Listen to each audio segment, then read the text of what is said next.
second remote lobby day for legal aid. I really hope that next year we're able to do this in person at the State House. But I want to thank everyone for joining us via technology today. We have a Spanish interpreter, Nora Sotomayor, and you can choose Spanish interpretation under interpretation settings in the menu at the bottom of your screen. I'll give people a minute to do that.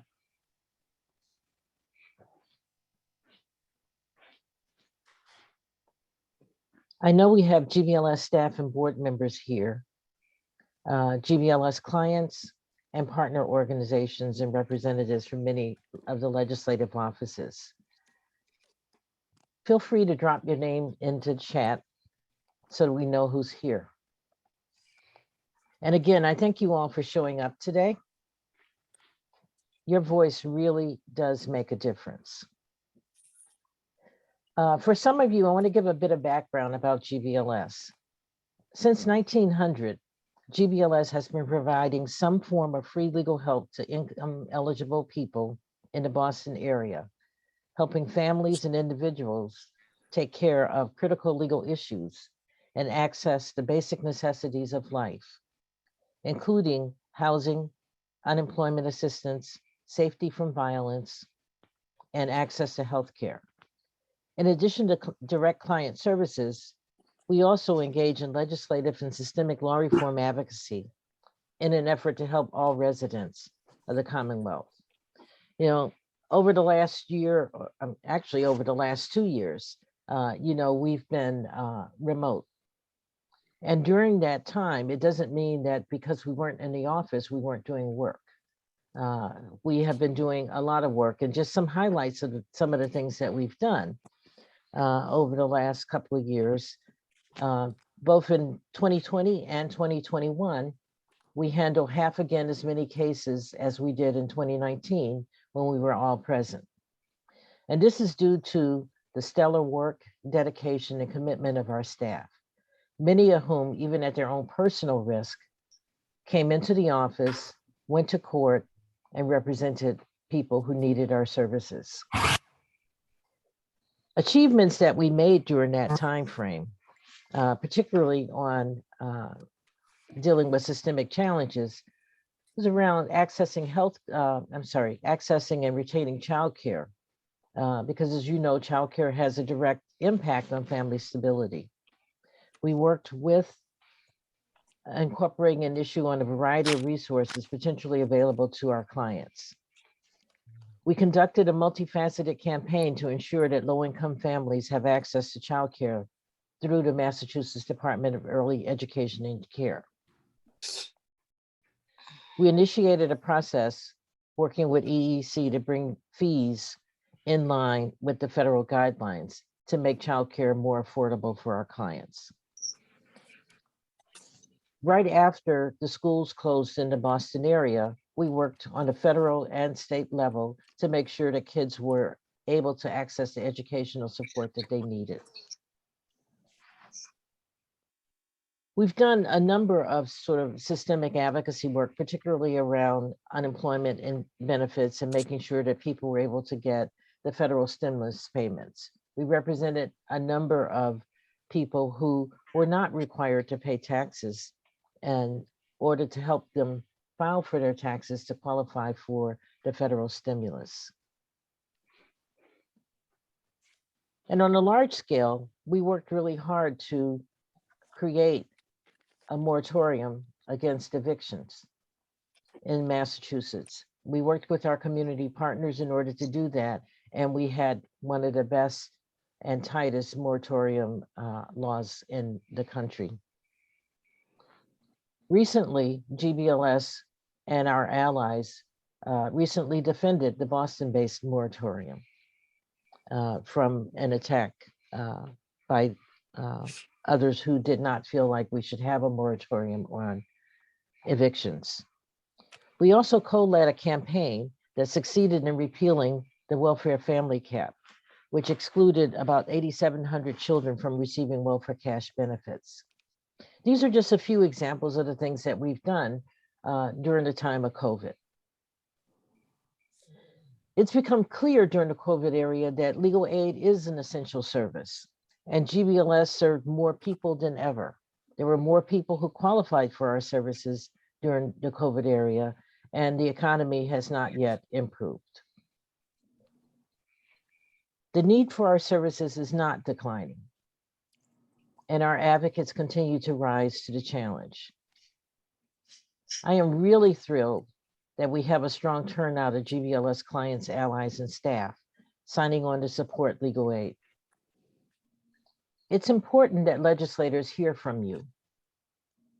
Your stories are the heart of what makes legal aid so important and are a testament to why additional funding is critical. And I want to thank you again for joining us this morning. I know it's no small feat. We have several speakers, great, wonderful people who have agreed to speak on behalf of legal aid and to also encourage you to speak to your legislators. The first speaker is Representative Tran Nguyen. Tran Nguyen represents the 18th Essex District, and she's a first-generation Vietnamese American immigrant and was the first person in her family to graduate from college and law school.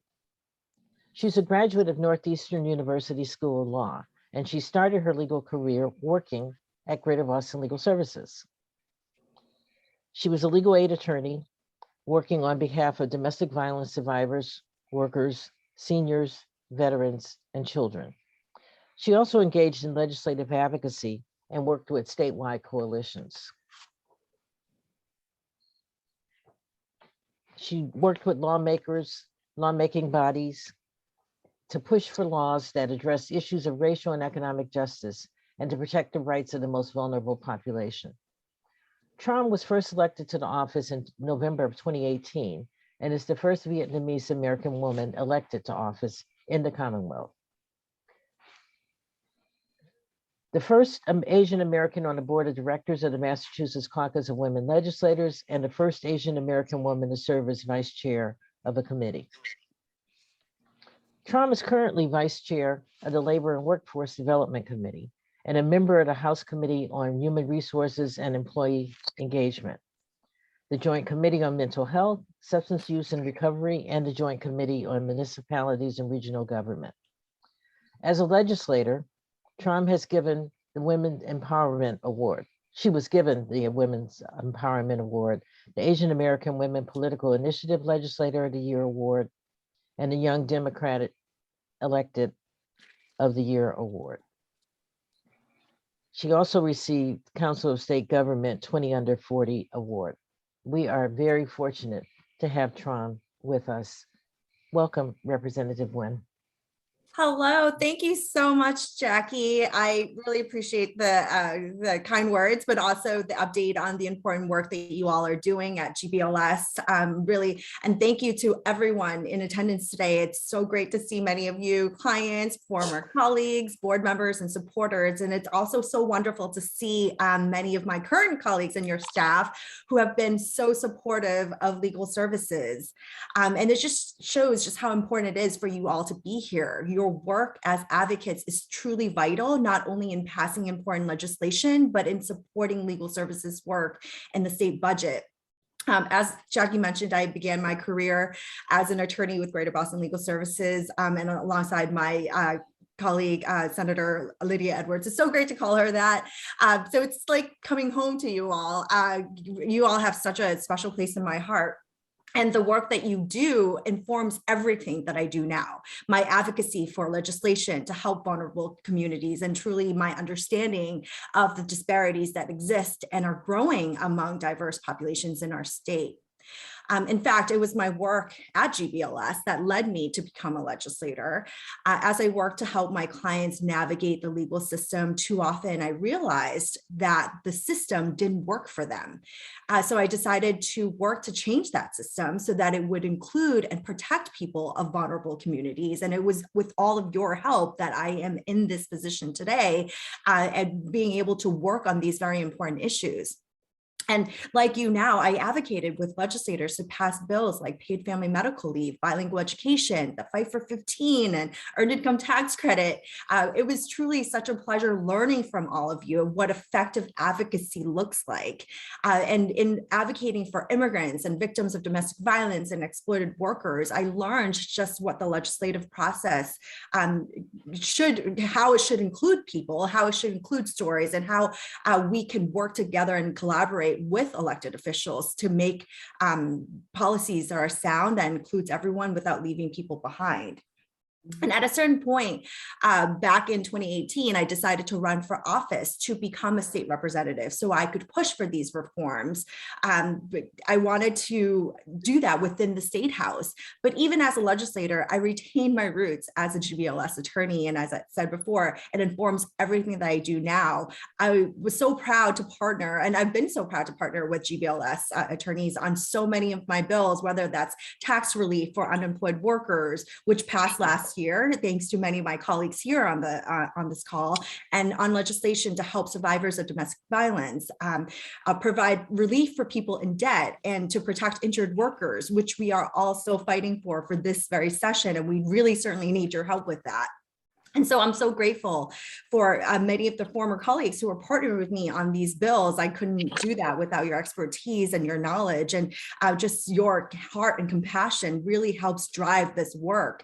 And my heart will always be with the work of legal aid, which is why I'm 100% in support of your advocacy here today for your push for additional funding. Frankly, I'm impressed with MLAC's work in, GBLS's work in 2021, helping so many people, as Jackie mentioned, just the incredible work that you're doing across not only Greater Boston, but in collaboration with other legal services across the Commonwealth to help everyone and to make sure that we're uplifting the people who need it most. We talk a lot about equity in the State House, and GBLS is walking that walk, with the vast majority of your clients being people of color, women, seniors, new immigrants. Your work is just so incredibly important. The pandemic really has exacerbated the number of cases, particularly in income maintenance and unemployment, and yet legal services managed to increase the number of cases handled and decrease the percentage of eligible people turned away, which is just so inspiring and impressive.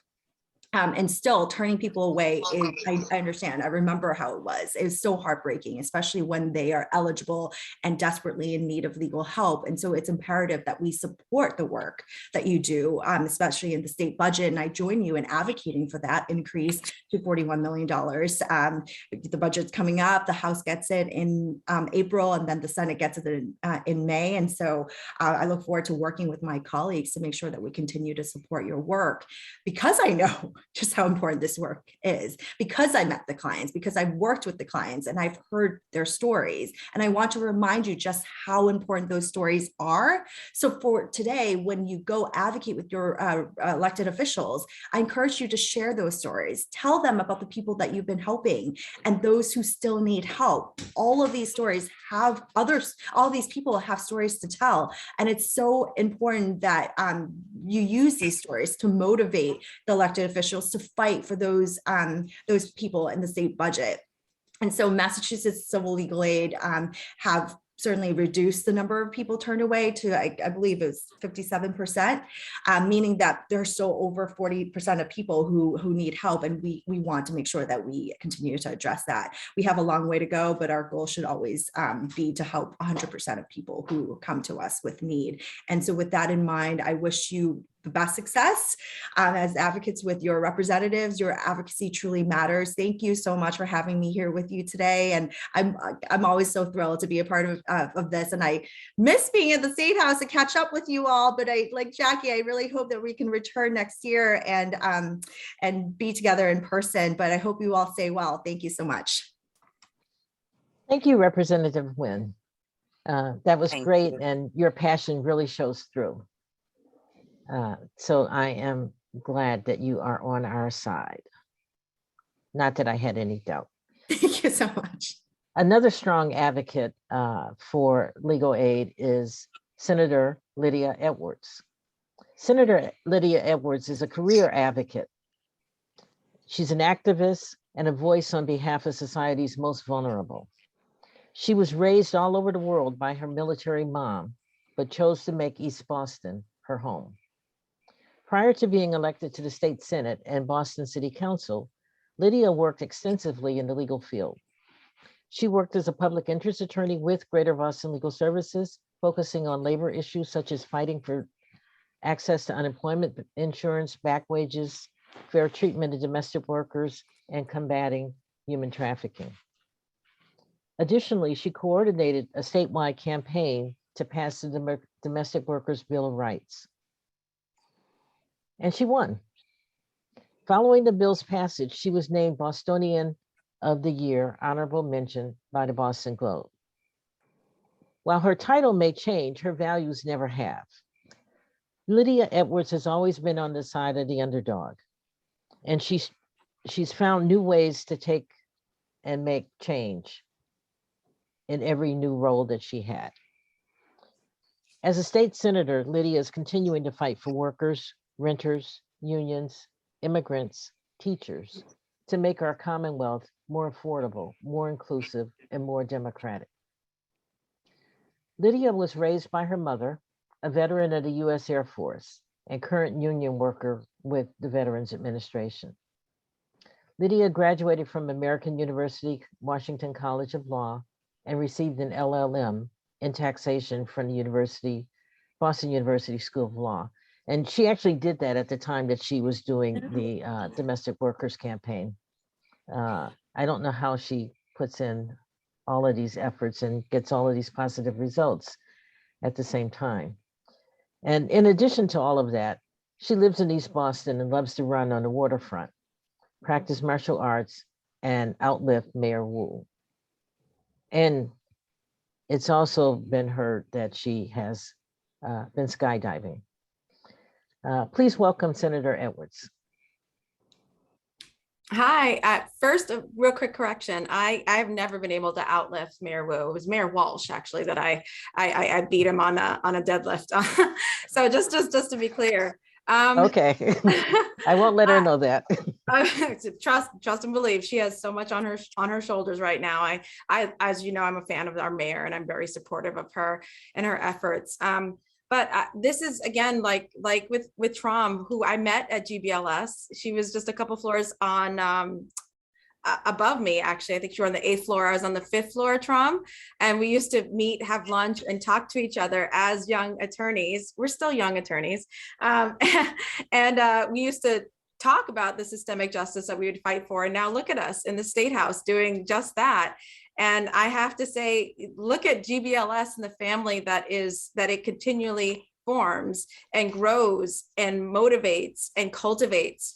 If you look at the screenshot, you're going to see a multiracial, multilingual, multi-generational community that is dedicated to social justice and making sure that the American dream is fulfilled. And that's what I think so much when I think about Greater Boston Legal Services. I think about you as the organization that is about America fulfilling her promise. It is about people having second chances. It's about people feeling welcome and knowing their rights. It's the organization that is honestly for many of us in policy now, you are the canary in the coal mine. You are the first responders to social justice concerns and issues. If there's something that pops off, if you will, GBLS is the first one to show up and either set up the intake, whether it was at a fire, which I've had GBLS do that at fires when people were displaced, and whether the building fell down, also GBLS was there for those clients in East Boston. But, you know, when we were talking about the Domestic Worker Bill of Rights, that movement was coalesced and moved because of legal services. It was given so much oxygen and so much fire because of legal services. You know, we can look to Elizabeth and her work on paid sick leave. I mean, I remember that. I mean, this is what GBLS does is it takes so much of the practical everyday legal representation and says there's a policy for that. There's a plan for that. There's a systemic reform for that. And that's what I love so much about this organization. You are fully informed by who you represent, and you are fully informed by how the system has failed them. And then you turn around and you just don't complain about it. You just don't continue to work within it. You say, we're going to try and fix it. And that's what I think this is. This is a constant back and forth in a good way to elevate our systems, again, to fulfill the promises that we have as a country, as a state, as a city, wherever you may be. I want to just highlight so much of the work that I'm able to do because of GBLS. And it's literally, there's not an aspect of my job, an aspect of representation, an aspect of a fight that I haven't turned to a GBLS attorney for. I'll give you a perfect example. Suffolk Downs. Suffolk Downs is the single largest private development in Boston's history, okay? And its development, it's looking at zoning, it's looking at density, it's looking at all of these different things. So normally you wouldn't think, what is she going, there's no one who lives there. There's no infrastructure there. So why on earth would I be in constant conversation with GBLS attorneys? Because we came up with zoning reform to affirmatively further fair housing, to make sure that as we build in the city of Boston, we're the first city to do this, that we are integrating our communities, that we are looking at the most vulnerable populations, and that we plan for them to have a home in every single community. This is following the Fair Housing Act of 1968 and the unfulfilled promises from that act that Obama, only 50 years later, tried to bring about in federal regulations that Trump then tried to kill. And then we said, no, in Boston, we're going to write our own. That's what we did. And I'm looking at Nadine nodding her head. I'm looking at so many people who were part of that conversation. But more importantly, once we got that zoning done, how did it apply? And who's going to be the stewards of that kind of unfulfilled promise in writing? Suffolk Downs is 20 years long in terms of a development. A lot of institutional memory could be forgotten, but because of GBLS and the attorneys who were there to help write this amendment, they're going to be there to help also hold the developer accountable. That's the kind of innovative thinking that we are trying to get to when we're literally creating the newest neighborhood in Boston. To put it in context, all of East Boston, where I live, is 15,000 housing units. Just on the Boston side in Suffolk Downs, we're creating 10,000 housing units.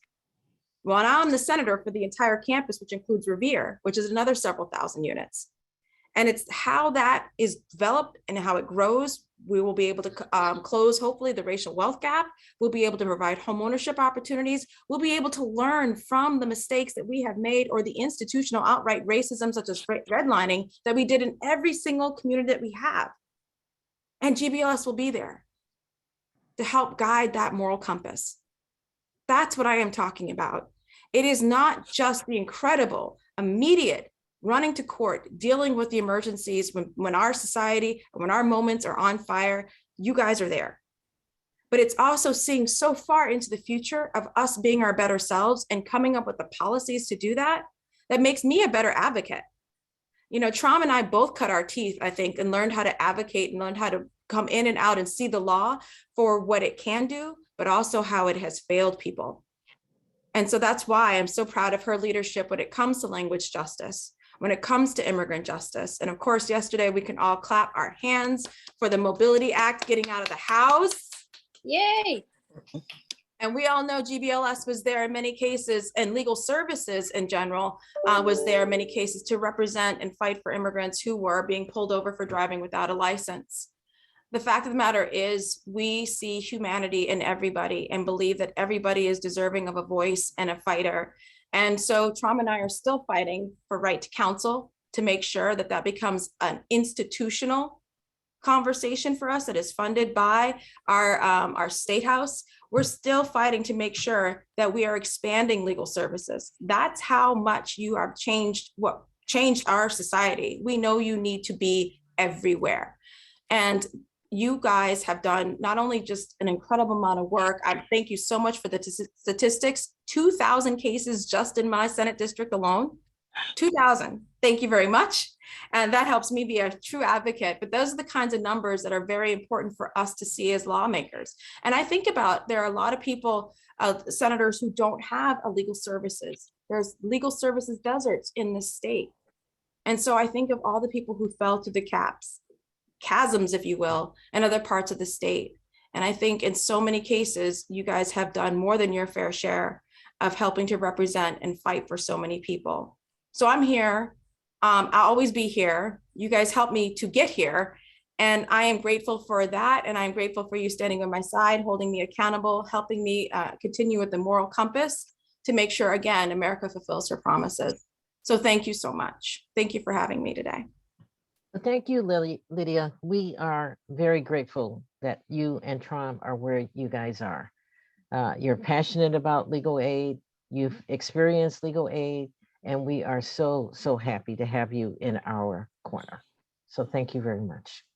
And I thank you both for taking time out of your really busy schedules to be with us today. I think it's very enlightening for us to hear from you. And I think it's a rah-rah, for our people who are on the screen and supporting legal aid and ready and willing to talk to their legislators. So to hear from gifted legislators like you all, I think is encouraging for all of us. So thank you. When clients come to GBLS, they're not generally facing only one legal problem. People come to us with a significant number of issues. Our advocates work together across our practice groups in order to help clients with all of the issues that they are facing.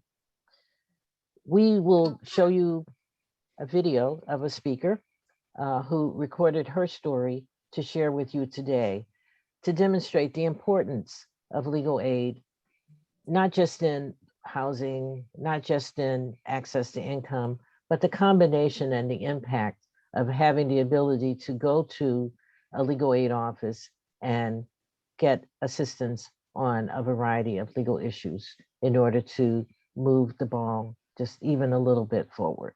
So Lauren will share the video.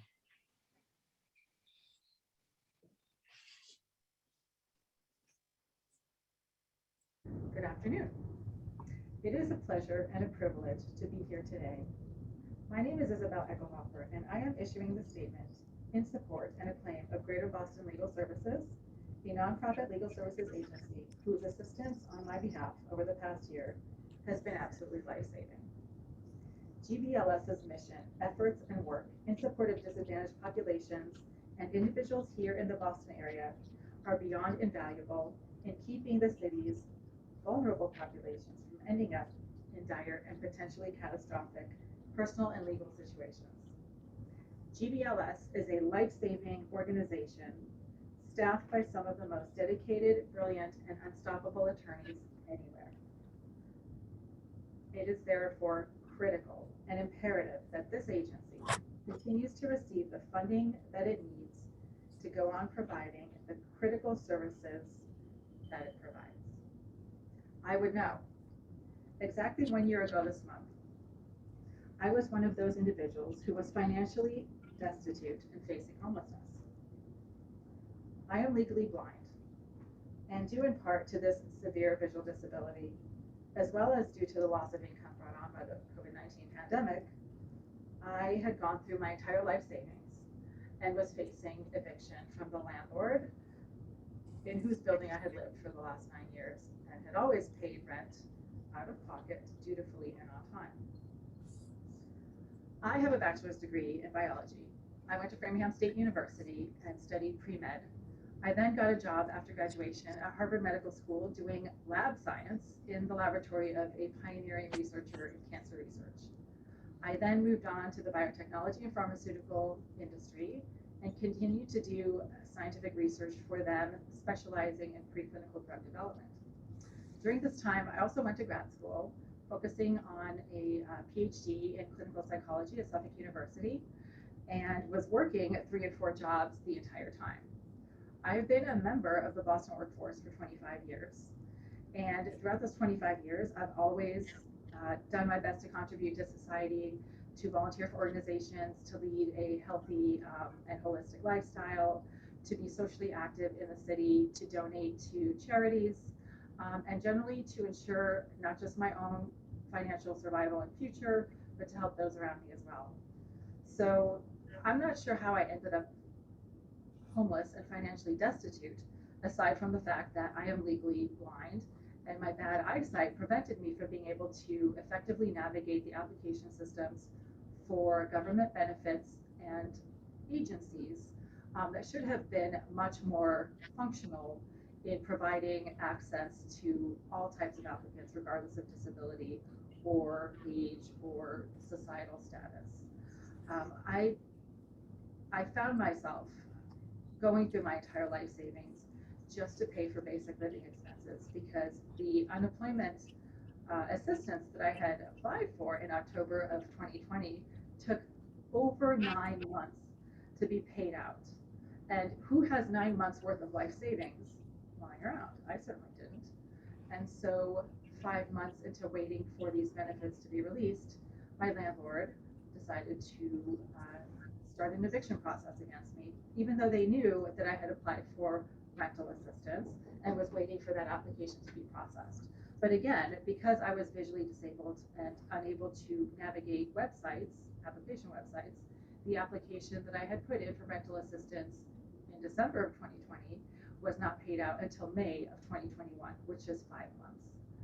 So this is where GBLS comes in, because I was in a horrible, I was facing disaster, basically. My landlord had given me a 14-day notice to quit in February of 2021, so a year ago, and I didn't know what to do or where to go or who to turn to.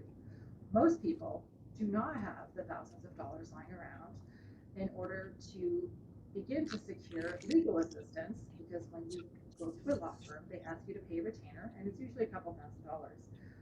What do you do when you're in that kind of catastrophic situation and you don't have a penny to your name?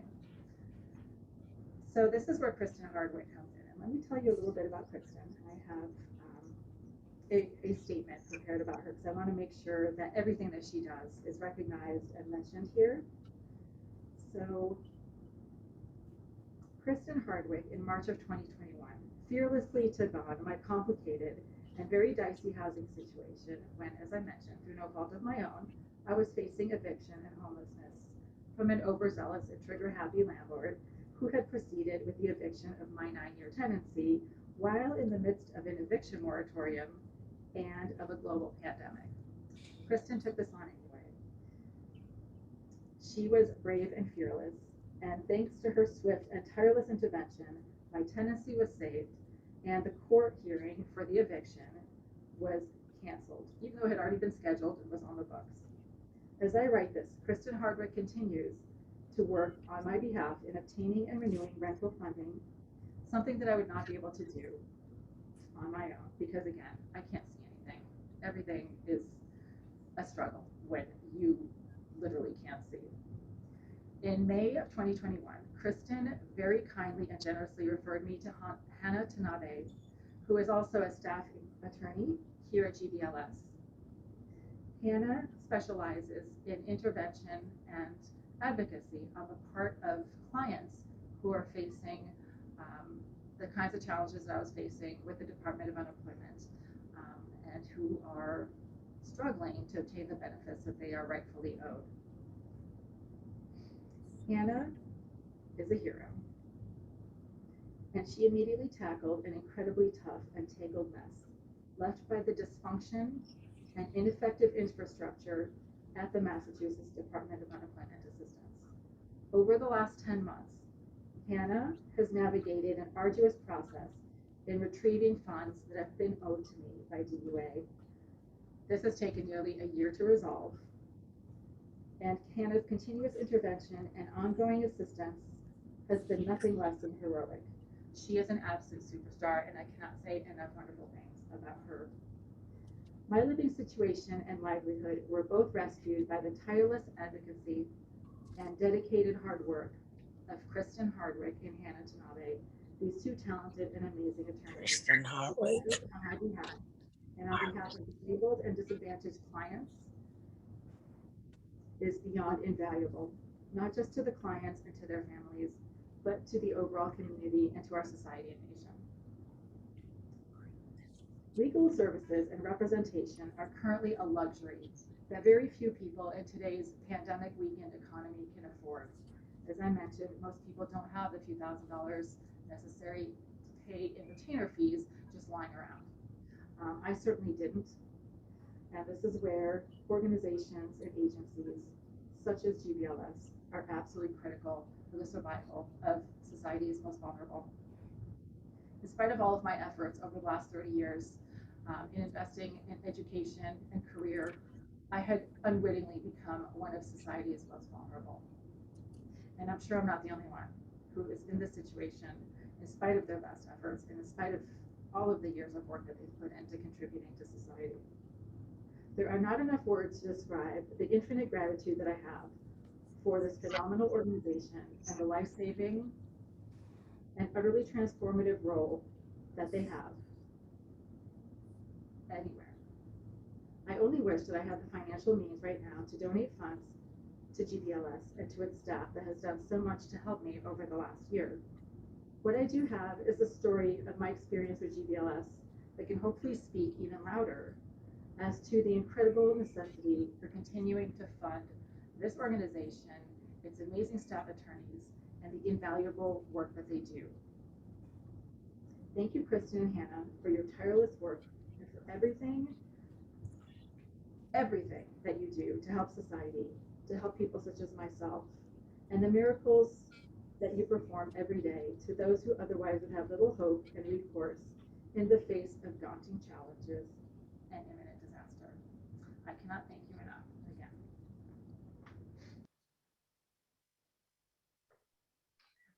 Thank you, Isabel, for sharing your story. You know, we all have our stories to tell, whether we are clients, community partners, or staff. Now's the time to talk to your legislators about the critical need to support civil legal aid across the Commonwealth.